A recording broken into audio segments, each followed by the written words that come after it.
On missing one's train. There is a story of a man who prayed earnestly one morning for grace to overcome his besetting sin of impatience. A little later, he missed the train by half a minute and spent an hour stamping up and down the station platform in furious vexation. 5 minutes before the next train came, he suddenly realized that here had been the answer to his prayer.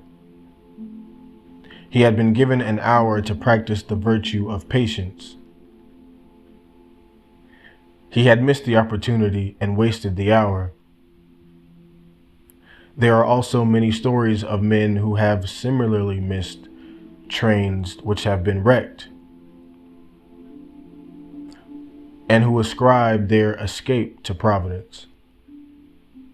If they are combining the thought of God as the celestial chess player with the thought of God as preeminently concerned in their enjoyment of earthly life at the expense of others, there is not much to be said for their point of view. But they are humbly acknowledging a call to further service on earth before they pass beyond. They are rightly interpreting their escape.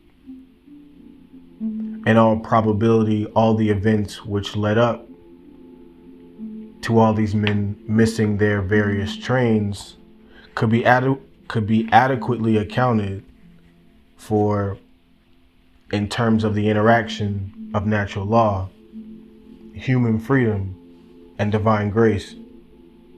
But at every point within the interaction, God sees what are its possibilities for good. And the man who shares his enlightenment and his power gives himself to make that good come true. As found the meaning of that moment and his special providence, the gates of the future are indeed open. The universe is in the making, but only if made aright can the making stand. The end is sure for he who at every moment in the process sees its possibilities for good. Is God omnipotent? Omnipotent. Omnipotent to turn all circumstances to good account, to turn today's defeats into tomorrow's victory.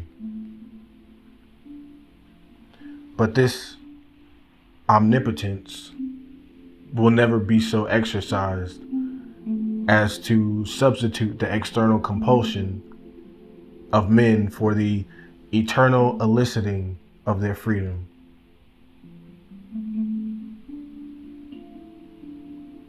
A diary of readings.